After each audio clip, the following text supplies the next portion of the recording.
Kung Christian tayo and you are sad, bakit? Imposible kang malungkot ka as a Christian. Bakit? Kasi kahit may pinagdaraanan ka, kahit mahirap ang pinagdaraanan mo, buo ang kasiyahan mo kay Kristo Jesus. Tama?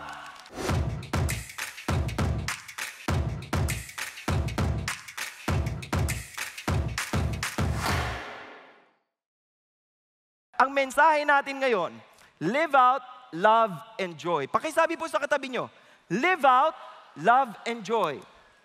When you say live out, you have to show in your life love and joy. And you do not choose. Hindi kayo mamimili, ay gusto ko lang love. Ay ayokong magmahal. Masakit yan. Joy na lang. Hindi pwede. Package deal yan. Banding po sila, no? Live out, love, and joy. We are all living for a purpose. Kaya pag sinabi ho nating live out, love, and joy, you must live it out for a purpose. Ano po ang mga purpose na ito? Unang-una, unity. Usong-uso to. Dahil hindi lahat ng unity nagtatagal. Gusto ko lang maging malinaw. Wala naman tayong pinapatamaan. Pero ang sa akin lang, kung united tayo, dapat as one. Hindi pwedeng as two, di ba? Unity. Pangalawa, humility. Pangatlo, God's glory. Isa-isahin ho natin yan. Balikan natin kung saan tayo naiwan last week. Philippians 1:21, ang huling verse na binigay ho sa atin, Pastor Bong. For to me, to live is Christ and to die is gain. Para sa akin, ang gusto ko, kung ako'y mamamatay, mas mabuti para sa akin. Pero kung mabubuhay ako para kay Kristo. That is what Paul is saying. And then read this. If I am to live on in the flesh, kung patuloy ako mabubuhay, this will mean fruitful labor for me. It means, okay lang kung mabuhay ako. Marami pa akong gagawin. And I do not know which to choose. I cannot choose. But I am hard-pressed from both directions. Look at this. What's the issue? Having the desire to depart and be with Christ. I want to be with Jesus already. I want to go to heaven already. For that is very much better.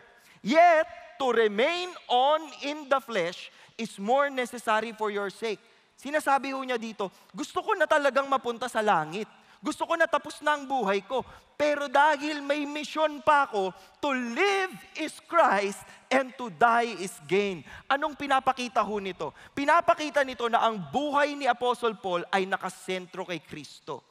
Sabi po ni C.J. Mahaney sa Living the Cross-Centered Life, Keeping the Gospel the Main Thing. This is a book. He said, a cross-centered life is made up of Christ-centered days. Ulitin ho natin na, a cross-centered life is made up of Christ-centered days. If you want to live for Jesus, if you want to honor and glorify Jesus, all your days, buong araw mo, lahat ng ginagawa mo mula paggising mo hanggang sa pagtulog mo, you do it for the glory of Christ. When you interact with people, you want people to know Jesus. When you talk to people, you want people to know Jesus. When you are going through a problem, you want Jesus glorified in your problem. Sino po dito may problema? Who among you have problems? Taas kamay. Pakitaas lang po, kasi nihahanap ko po yung walang problema eh. Buti pa kayo. Hindi, ayan. Mukhang lahat naman ho kayo may mga problema, no? Pero hindi tayo problem-centered. Christ-centered tayo. Yon ang dapat ho natin gawin. Katulad ni Apostle Paul. Kaya kaya niyang sabihin ito. Ito po ang main verse natin. Only conduct yourselves in a manner worthy of the gospel of Christ, so that whether I come and see you or remain absent, I will hear of you that you are standing firm in one spirit with one mind, striving together for the faith of the gospel. Ito pong verse 27 hanggang verse 30, sa Greek language, isang buong mahabang sentence po ito. Okay? Pero sa English po, dalawang sentences siya. No? Pero sa totoong Greek, mahabang sentence po yan. At kapag mahaba ang sentence, according to the school, you have to look for the main clause. Ano yung mismong sinasabi ng mahabang verse na ito? So ang main clause po ng verse 27 to 30 ay narito sa verse 27. Only conduct yourselves in a manner worthy of the gospel of Christ. Andyan po ang main thought. Ang ibig sabihin po niyan, mabuhay kayo na as if karga-karga mo talaga si Kristo sa buhay mo. No? Pag sinabi mong only conduct, live as a citizen. This is how you should live. A manner worthy of the gospel of Christ. Show that you deserve the love of Jesus. Show that you deserve being saved. Worthy of the gospel of Christ. Yun po ang bili niya sa kanila. And then sabi, whether I come and see you or remain absent, makapunta man ako sa inyo or hindi, I will hear of you that you are what? First, standing firm. Gusto niya silang mag-persevere. Gusto niya matibay yung kanilang pananampalataya. Even if they have disappointments, even if they have problems, gusto niya matibay yung kanilang pananampalataya kay God na alam nila, Lord, alam naming hindi lahat ng bagay sa mundo maganda. Alam namin hindi lahat ng mangyayari sa buhay ko maganda. Pero alam ko sa lahat ng parte ng buhay ko kasama kita. Yun ang maganda. Yun po ang sinasabi ni Apostle Paul. No? Standing firm. In one spirit. Iisa tayo ng espiritu. Akalain mo yun? Yan po ang benefit ng mga Kristiyano. Christians are united. Kaya lang napaka-divided din po natin. Meron ba kayong mga kakilalang Christian pero parang iba yung Christian nila? Parang ibang flavor. Parang pong, fries yan. Pinaghahalo na lang po, di ba? 2 flavor, pag mega, giga, ganyan. 4 na flavor. 4 ba? 3? 3 lang. 2 daw. 2. Mababa lang yung giga ni ate. Hanggang 2 flavor lang. Di ba? Pero, ang totoong Kristyanismo po, iisa talaga. United. Ang problema ho nating mga Christians, ayaw natin mag-unite. Gusto natin meron tayong sariling buhay. Di ba? Kaya iba-iba ho tayong lahat. Pero sinabi ho ni Apostle Paul, you have one spirit, one mind, striving together for the faith of the gospel. Yan po ang goal natin. When you call yourselves Christians, when you call yourselves, I'm part of a Christian church called Christ's Commission Fellowship. You are operating in one spirit. Iisa yung kapangyarihang meron. Iisa yung buhay na nananalaytay sa bawat isa po sa atin. Dapat nararamdaman yung unity sa atin bilang church. No? One mind. Iisa lang ang utak, iisa ang purpose. Sabi ho ni Apostle Paul, in no way, kung lahat ito iisa kayo ng galaw, in no way alarmed by your opponents. Hindi kayo magigimbal ng mga kalaban ninyo kahit anong sabihin nila. Which is a sign of destruction for them, but salvation for you. Di ba? Kung hindi ka matitinag ng mga sinasabi ng ibang tao, mai-imagine mo parang sumakses ka eh. Bigla kang sumakses. Yun yung sinasabi. Bakit? Kasi hindi kayo sinisira ng ibang tao. Bakit? Confident ka kung nakanino yung faith mo eh. Yun ang totoong sumakses ka. Hindi lang sa imagine mo. Natatawa yung mga taong nakanood ng video. Diba? Hindi lang to sa imagine. Totoong success ito. No? And that too from God, for to you it has been granted for Christ's sake. Ano yung binigay sa atin for Christ's sake? 2 bagay daw. To believe in Him. Hindi tayo naniniwala sa Panginoon para sa kaligtasan lamang natin. When we believe in Jesus, we give glory to Jesus. When we believe in what Jesus has done on the cross, we give glory to His sacrifice. We give glory to His love. We give glory to what He has done. When we believe in Him, we glorify Him. Tama? Hindi lang daw po yun. Also, to suffer for His sake. Kasama po sa Christian life ang suffering. Huwag po ninyong isipin na kapag naging Christian ako, hindi na ako ma-heartbroken. Pag naging Christian ako, wala na akong magiging problema. Ito po mas malala. Yung iba, pag naging Christian ako, yayaman ako. Wala ho ako nabasa dito, pero ang alam ko lang po, pag naging Christian ka, may blessing si Lord sa'yo. Hindi mo lang alam kung dito o sa eternity. Mas okay na ako doon. Kesa manghuhula ako at magpapahula ako. Saan po ba ako siswertihin ngayon? Ano po bang sinasabi ng mga bituin sa langit? Hindi ho natin makikita ngayon kasi maulan po dito sa Pilipinas. Buti na lang may Bible. Diba? Nandito ang faith, nandito ang security natin. So we believe in Him for Christ's sake. We suffer also for Jesus Christ. Yun yung sinasabi ni Paul. Nagsasuffer ako, nakakulong ako ngayon, pero gino-glorify ko si Jesus. At dahil masaya siya, kahit siya'y nakakulong, he serves his purpose. And people around him gets to know who Jesus is. Alam niyo po bang sa kapagkakakulong ni Paul, naging Kristiyano ang buong Roman? Bakit? Kasi tuwing magbabantay ho yung mga sundalo sa kanya, ito ho ay mga elite na sundalo, sila ho ang nag-a-assign kung sinong magiging emperor. Okay? Pag binabantayan nila si Paul, iba ang buhay ni Paul. Nakikita nila yung joy, nakikita nila yung love, nakikita nila ibang klaseng tao ka, alien ka ba? Hindi ganon. Nakikita nila iba siya eh. So they became Christians also. No, nakakapag-evangelize si Paul kahit nakakulong siya. Tayo nga po ang laya natin pero wala tayong masabi sa iba. You are free, di ba? Malaya po ba kayo? Parang ito na lang yata ang malaya. Yung iba po sa inyo nakakulong na sa mga panaginip. Oo, wag muna kayong bumitaw. Gusto nyo nang bumitaw agad, wag munang bibitaw. Therefore, dahil alam nyo na lahat yung sinabi, if there is any encouragement in Christ, if there is any consolation of love, if there is any fellowship of the Spirit, if any affection and compassion, sa linya pong ito po ay parang rhetorical question. Sinasabi ni Apostle Paul sa kanila, therefore, kung iisa tayo with God, iisa tayo with Jesus Christ, at may encouragement doon, may love doon, may fellowship, affection, and compassion, ibig sabihin kung totoong nararamdaman nyo yan. Nararamdaman nyo po ba yan ngayon? Dalawa na lang po. Dalawa na lang po kasi siguro hindi kayo part ng small group. Oo. Kailangan nyo maging parte ng small group para maramdaman nyo po ang pagmamahal ng kapatiran. Nararamdaman nyo po ba? Sino dito belongs to a small group? O, ang dami naman pala eh. Ulitin ko yung tanong ko para lang aware. Baka nakatulog kayo eh. Nararamdaman nyo po ba yung pagmamahala na yan? Yan, ganyan. Para humaniwala yung mga ibang kasama natin. No? So, dapat nakikita yan sa inyo. Make my joy complete. Yun po ang pakiusap ni Apostle Paul. Pasiyahin nyo akong lubusan by being of the same mind, maintaining the same love, united in spirit and intent on one purpose. Doon na tayo sa pangalawang punto. Humility. Humility, ito pinaka-importante. Sino po dito humble?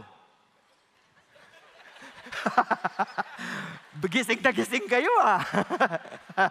Sino dito proud? Very good. Pag humble po, hayaan nyo lang. Hindi po para sabihin nyo, ako humble. Ang totoong humble po, ibang taong nagsasabi na humble. Ito mapagkumbaba ito. Kaya pag ganun tinanong ka, humble ka ba? Tanong mo siya. Ganon. Di ba? Humble ka ba? Wait lang. Tanungin mo ulit. Tinatanong ako kung humble ako. Tingin mo siya sa mata ha. Tanungin mo ulit. Hindi, wag ganon. Hindi ho natural sa tao ang maging humble. Natural po sa tao ang maging hambog. Di ba? Pero yung humble po mahirap. Alam niyo ba kung bakit? Kasi i-empty mo yung sarili mo eh. Hindi mo pa hahalagahan yung sarili mo kasi you will look forward to really uplifting someone else. Mas uunahin mo yung iba. Di ba? Yun po ang humility. Tingnan ho natin, sabi sa Micah 6 verse 8, He has told you, O man, what is good, and what does the Lord require of you? To do justice. Ayusin mong buhay mo. Huwag ka magloko, huwag ka mandaya, huwag ka manira ng iba. Do justice. To love kindness, maging mabuti kang tao. Huwag kang maging masama. Di ba? And to walk humbly with your God. Ibig sabihin, sa ilalim ng Diyos, na tunay na Diyos, di ba? Na wala ng ibang makakatapat sa Kanya, sa ilalim niya, lahat tayo ay mababa. Lahat tayo ay nagpapakumbaba kasi Lord, kung wala ka, wala kami. Yun po ang tunay na pagpapakumbaba. To walk humbly with your God, palagi mong aalalahanin, Lord, kung wala ka, wala ako. Sabi ni Eric Santos, kulang ako kung wala ka. Yun talaga yun eh. Kung wala ka, Lord, olats ako. I am nothing. I am nothing, nothing, nothing. Wala ka talaga. Sabi ho ni Apostle Paul sa Philippians 2, do nothing from selfishness or empty conceit, but with humility of mind, regard one another as more important than yourselves. Mas pahalagahan mo ang iba. Ang problema ho natin, kaya tayo nag-aaway-away, nasa isip natin yung mga sarili natin. Matuto po tayong isang tabi yung ating sarili at unahin yung iba. Do not merely look out for your own personal. Hindi naman sinabing bawal niyong alagaan ng sarili ninyo. Huwag ho kayong mamumuti ang mga mata ninyo sa bahay. Inuuna ko ang aking pamilya. Sila lang ang papakainin ko dahil mahalaga sila. Hindi pwede. Aalagaan mo rin yung sarili mo. Pero sabi, do not merely look out for your own personal interest. Hindi lang sa sarili mo ka nakatingin, but also for the interests of others. How do you practice humility? Sabi ho last week, di ba? J-O-Y. Jesus, others, tsaka ka titingin sa sarili mo, yourself. What a wonderful way to spell joy. That is humility. Kalaban ho natin ang pride. At ang kalaban natin, si Satan, sabi nila, dinidescribe siya ni Isaiah dito prophetically. How you have fallen from heaven, O star of the morning, son of the dawn. You said in your heart, I will ascend to... Ito, makasarili. Pag makasarili ka, quit it. Itong tinutularan mo, hindi si Jesus. I will ascend to heaven. I will raise my throne above the stars of God. I will ascend above the heights of the cloud. I will make myself like the Most High. Pride. Pride ang pumasok sa kanyang kukote. At kaya siya nang daya. Alam niyo ba kung paano dinaya ni Satanas si Eva? Sabi niya, kainin mo itong prutas kasi pag kinain mo to, magiging katulad mo si God. At doon nainggit, talaga? Sige, kakain ako kasi pride is natural sa atin. Pero ang sinasabi ho natin, if we have love for God, if we have joy that is coming from God, hindi tayo maniniwala sa tukso ng kalaban. Hindi para sa akin, kundi para sa Diyos at para sa iba. Yun ang purpose ho natin. Huwag natin siyang tutularan. Instead, sinong tutularan natin? Sabi ni Apostle Paul, yung humility ni Jesus. Sabi ni Apostle Paul, who existed in the form of God. Jesus existed in the form of God. Hindi siya po nagsimulang maging buhay nung pinanganak siya sa manger. Hindi siya sanggol lang sa sabsaban. Bago pa po likhain ang mundo, Diyos na si Jesus Christ. Bago pa man po maimbento ang Christianity, iisa sila ng Diyos Ama. He is God, no? So sabi dito, He is the eternal God. He existed in the form of God, pero He did not regard equality with God a thing to be grasped. Jesus did not cling to the prerogatives or privilege of deity, although He never stopped being God. Hindi ho siya naglakad, at habang bitbit yung cross at sinisipa-sipa siya, aray ko, grabe ka. Ako si Jesus. Gumanon po ba si Jesus? Hindi. Hindi nga siya umangal eh. Nung pinapako ho siya, hindi ho niya sinabi, pupukpuk ko yan sa'yo. Ang sakit ha?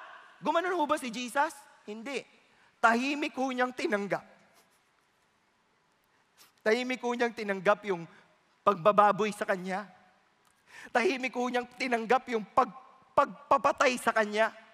Tahimik ho niyang tinanggap yung mga kalokohan ng mga taong nagbintang sa kanya at nag-uusig na, sige, i-crucify niyo yan. Tahimik ho niyang tinanggap. Hindi ho siya nagsabi doon na, grabe kayo, ako nga si Jesus, ako yung Messiah, ba't niyo ako ginaganito? Nakita niyo ba si Jesus magganon? Hindi. Kasi yun ay humility. No? Did not regard equality with God a thing to be grasped. Anong ginawa niya? He emptied Himself. Di ba? Wala ako. Mawawala ako dito. Para to kay Lord. Para to sa Diyos. Para sa purpose ni God sa aking buhay. Taking the form of a bondservant. Naging alipin siya. Alipin siya sa objective. And the objective is, I need a perfect lamb to save the entire humanity. And no one else can do that. Hindi ho yung mga pastor dito ang pwedeng pumunta doon at sabihin, ako na lang. Wala ho sa amin ang perpekto. Ang perpekto ho ay si Jesus. Nabuhay bilang tao pero hindi nagkasala. Nabuhay bilang tao pero hindi gumawa ng masama. Nabuhay bilang tao pero palaging tama ang pinipili. Palaging tama ang sinasabi. Palaging tama ang pinapakita. He was the worthy lamb. And so He sacrificed Himself. At inalay po niya yung kanyang sarili para ho mailigtas tayo. He was made in the likeness of man. Sabi ho dito sa Isaiah 53 verse 2, pag tiningnan nyo daw ho si Jesus, hindi nyo iisipin na, uy, eto na yung Diyos ng buong mundo. Hindi. Hindi mo mahahalata. Wala sa kanyang pangangatawan. Wala sa kanyang pagpapakita ng kanyang sarili na, oy, ako si Jesus I am the Savior of the world. Wala. Very humble. He was obedient to death, even death on a cross. Alam niyo po bang ang mga Philippian believers ay exempted sa crucifixion? Exempted sila sa crucifixion kasi Roman citizens sila. But Jesus was obedient to death, even death on a cross, the most humiliating death. At isipin ho niyo yon, habang nakapako siya sa krus, at pinipili nating magkasala, we choose to do the wrong things. We choose to run after the wrong things. Isipin po ninyo, pag lumingon kayo at nakita nyong nakapako sa krus si Jesus Christ, and He's telling you, I'm doing this for you. Para sa iyo to. Para sa iyo to. Hindi niya ginagawa para sa kanyang sarili. Para sa atin yon. Kaya pag inisip po ninyo yung sakripisyong ginawa ni Jesus Christ, it cannot be, hindi pwede na hindi ako susuko sa Kanya. Pagkatapos ng lahat ng sinakripisyo niya sa akin, ay Lord, wala ho akong isusukli dyan sa inyo. Malaki ang utang na loob ko ho sa inyo. I will live for you. Ganun ang response. I will live for you. I will be humble for you. I will be joyful for you. I will love for you.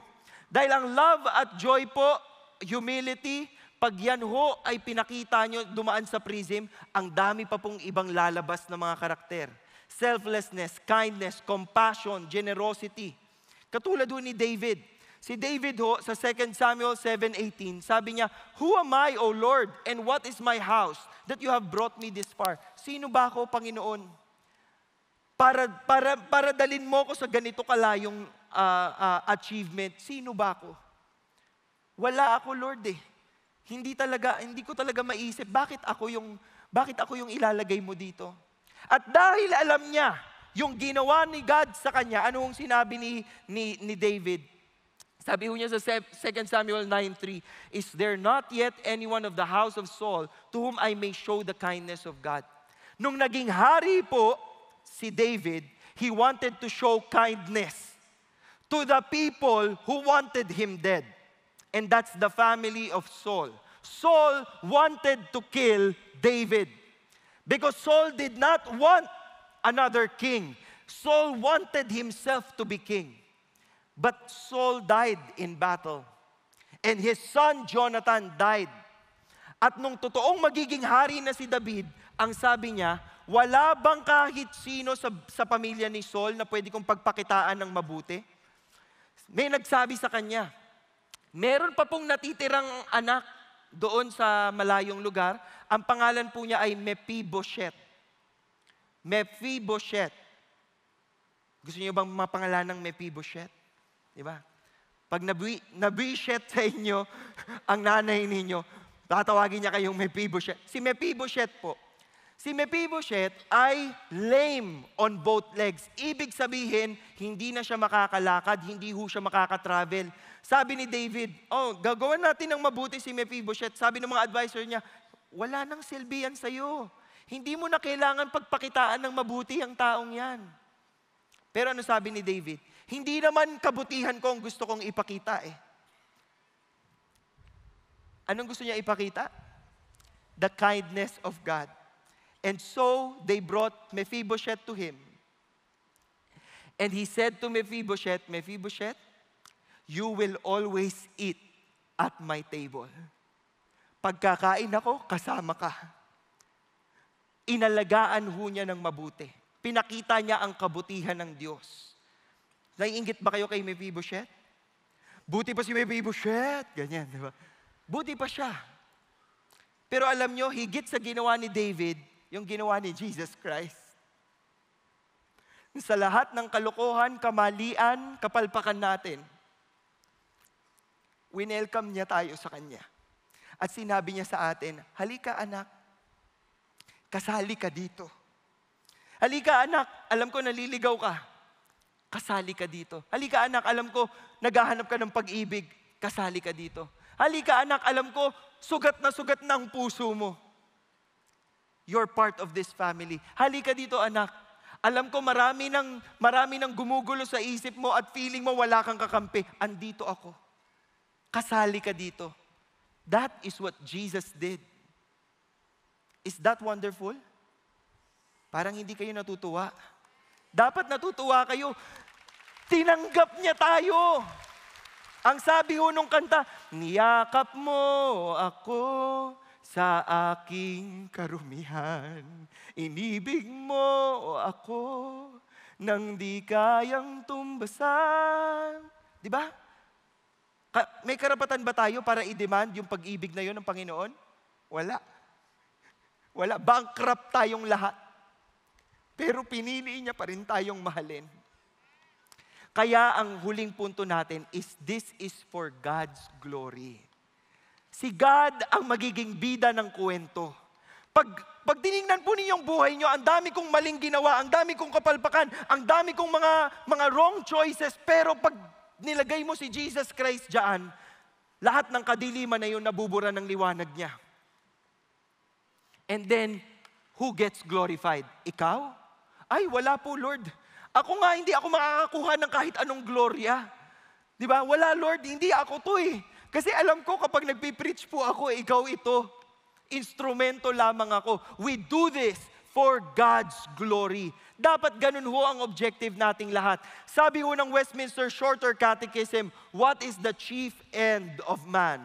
And sinabi ho doon, ang sagot, unang-unang tanong sa Westminster Shorter Catechism, man's chief end is to glorify God and to enjoy Him forever. Hindi ho natin dapat tinatapyas ang buhay natin hiwa-hiwalay.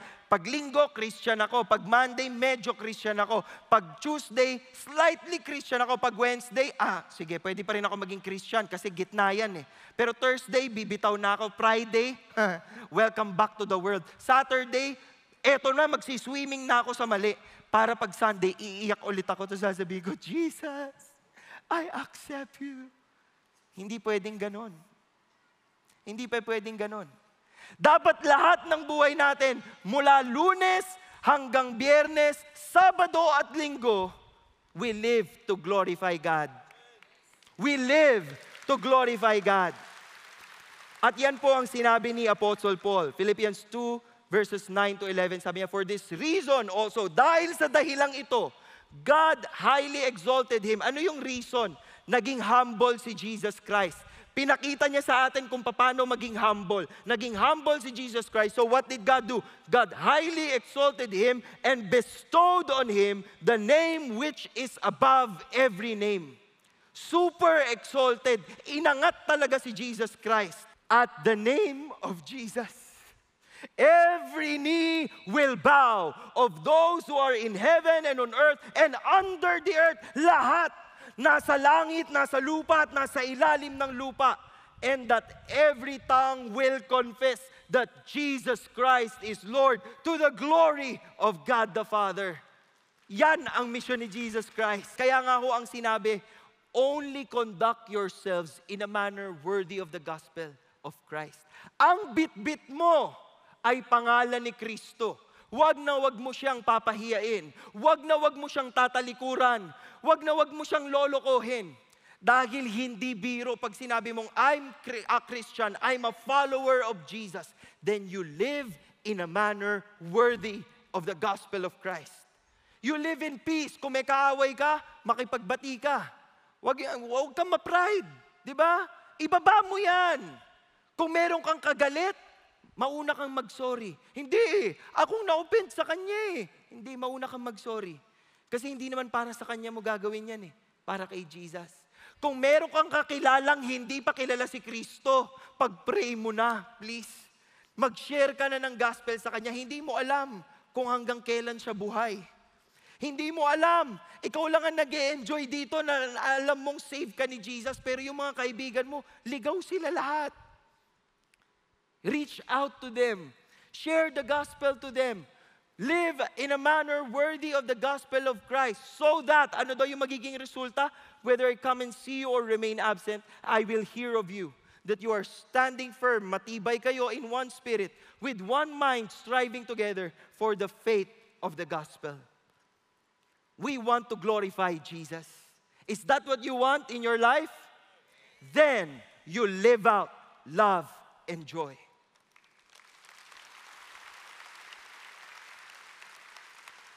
I will close in prayer. So can we make sure na pag pumikit ho kayo ay hindi kayo matutuluyan ng pagtulog? Okay?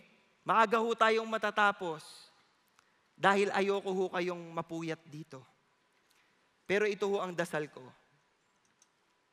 Na sana ngayong nakikinig kayo, maisip po ninyo sa inyong puso, in your heart, in your mind, you realize, am I really living for Jesus? Am I really living out love and joy? Am I doing these things for Jesus? Am I really giving Him the honor, the glory, and the praise? Hindi nyo po magagawa yon kung hindi sentro ng inyong buhay si Jesus Christ. And so I will give the opportunity for those of you today who are new to us, bago lang ho kayo dito o ngayon nyo lang ho ito narinig, mahal na mahal ho kayo ni Jesus. He sacrificed Himself for you. He died for you on the cross to redeem you, to redeem me. At ang response ho doon, sasabihin nyo sa Kanya, Panginoon, tinatanggap po kita. Tinatanggap po kita at kinikilala kita. Unang-una bilang aking tagapagligtas, because you died on the cross for me, you paid for the penalty of my sins. Pero pangalawa, bilang aking tunay na Diyos, aking tunay na Panginoon. Siguro, buhay mo yung nasusunod, kagustuhan mo yung nasusunod. Pero when you come to Jesus, you tell Him, Jesus, I am yours and yours alone. Susunod po ako sa inyo. I surrender myself to you. I want to live for your honor, glory, and your praise. Is that your prayer? If that's your prayer, I want you to raise your hand. I want to pray for you. I see those hands. Seryosohin po ninyo. Ang pagtaas ninyo ng kamay ay hindi para makita lang po na nakataas ang inyong kamay. Kundi you really want to recognize, Jesus, ikaw na po ang masunod sa aking buhay. Ayoko pong ako at ang sarili ko lang ang masusunod. I want to lift your name in my life. And I accept you as Lord and Savior. Lord, you see the hands that are raised today. Will you minister to their hearts, Panginoon? Allow them to come to the saving knowledge of who Jesus is. Allow them to experience your power, your glory, your grace, your forgiveness, your peace, your hope. Panginoon, allow mo po silang makita ang kapangyarihan mo. Baguhin ang takbo ng kwento ng kanilang buhay at gamitin sila, Panginoon, para makita ng ibang tao ang kabutihang dulot ng aming Panginoon. Maaari nyo na pong ibaba ang inyong mga kamay. Ngayon sa araw na ito, ang hamon po sa ating lahat. If you want to commit to live out love and joy, ibig sabihin makikita dapat si Kristo sa iyong buhay. I want you to make a stand. Tumayo ka ngayon at sabihin mo, Jesus, gamitin mo ako. Lord, I want you to use me. I want you, Lord, to fill me with your Spirit. I want you, Lord, to command every cell in my body to give glory to your name, to stand for your truth, to preach the gospel, to share the gospel, to share Jesus to others. Lord, I want to be used by you. Make a stand for Jesus, church. At sa pagtayo mo pong yan, hindi kayo tumatayo lang dahil kailangan nating tumayo. Tumatayo kami ngayon, Panginoon, at kami nakikiusap sa inyo. That, Lord, you will fill us. Fill us with your power so that more and more people will know of the grace and the power and the healing and the glory and the peace and the love that comes from Jesus. Help us, Lord, to be good Christians. Help us, Lord, to live out love and joy. Help us to glorify your name, the name that is above all names. In Jesus' name we pray. And all of God's people say, amen and amen.